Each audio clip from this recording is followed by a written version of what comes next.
Ooh, hello my friends, just a really quick little video for you today as I wanted to show you how I make these funky little explosion effects. They're great for wound markers or scatter on the tabletop as well as dioramas and whatever else you want to do with them, and they're genuinely really easy to make, so let me show you how to do it.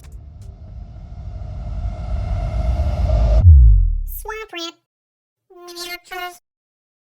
Now, all you need to make these puppies is a wad of tin foil or aluminum foil if you're American, some thin metal wire, I like to use this 1mm floral wire stuff, and then a whole bunch of hot glue as well. The first thing you want to do is just form your tin foil into a nice little mound shape. I like to squish it down onto my work surface to make the bottom nice and flat for later, and you want to aim for this base to be about 2/3 of the actual size you want the explosion to be, as you'll be bulking it out further with the hot glue.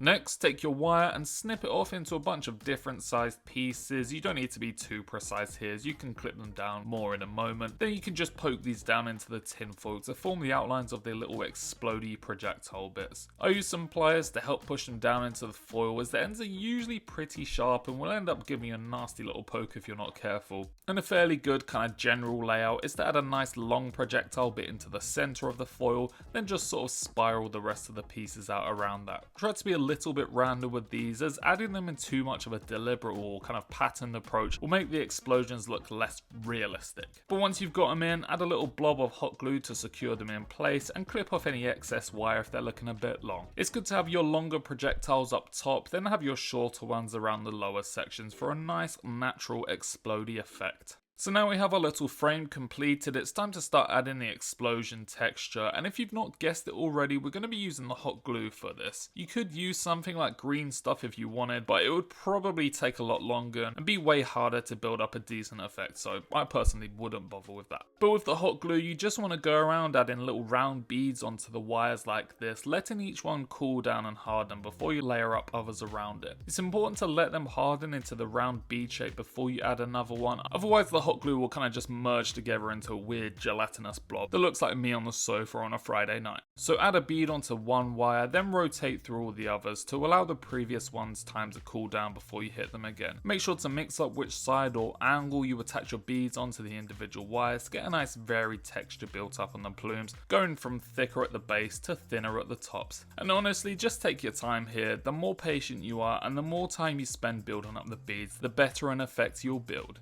Also, don't worry about these stringy bits from the hot glue at the moment, they'll keep appearing as you add more beads, so just wait until the end to tidy those up. And if you add a bit that's too thick or just looks a bit shit, you can easily melt it off again using the tip of your hot glue blaster. For the tin foil section, I first cover it with a layer of hot glue to bulk out the rough shape first, and then I'll do our little beading effect again, working in multiple layers to build up a nice eruptive texture down here around the bases of the plumes as well. Once that's done, I'm left with something that looks like this, and you can leave it here if you want, but for a final bit of je ne sais quoi, I like to add an extra bit of glue onto the bottom, then squish it down onto a work surface, repeating this a couple of times to give it a nice flared base that I can then apply more glue beads to really make it look like this explosion is erupting from whatever surface it's placed on. Just make sure whatever surface you're squishing the hot glue down onto isn't one that will stick to too much, otherwise you're gonna have a bad time. Now you're finished with all your hot glue bead work, you can clean off the little stringy bits and any other rough bits the glue may have left behind, and if all went well, you should be left with something that looks like this. It might take a bit of practice or a few attempts to get the technique down and get some nice textures, but it's really not too difficult and you can use it to make explosions of any shape or size, so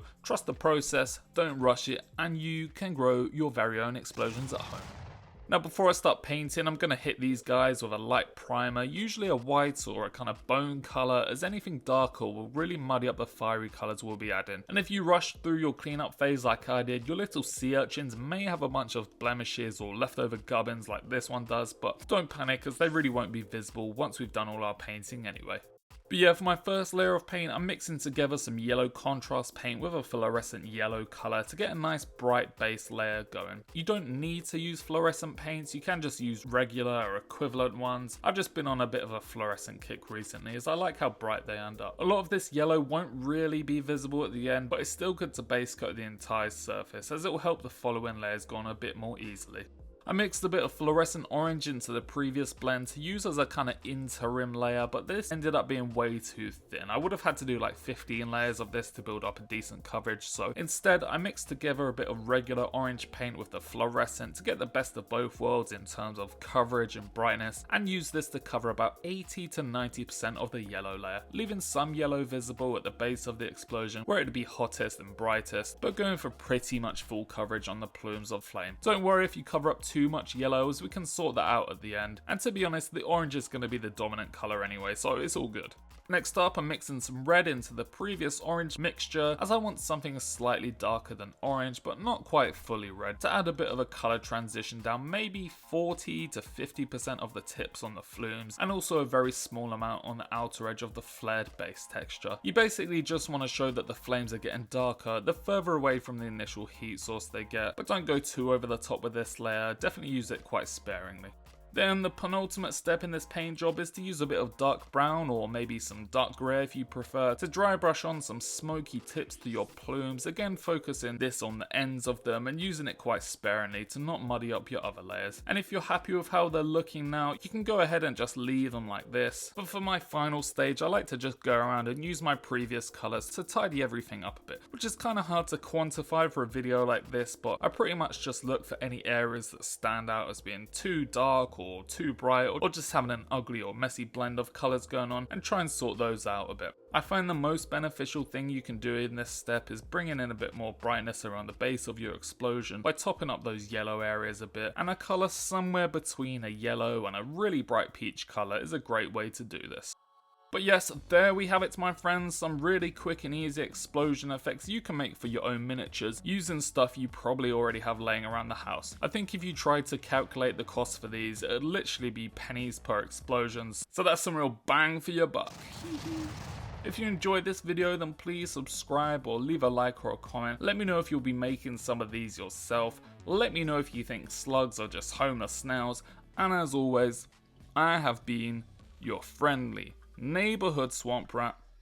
and I will see you very soon in another video. See ya.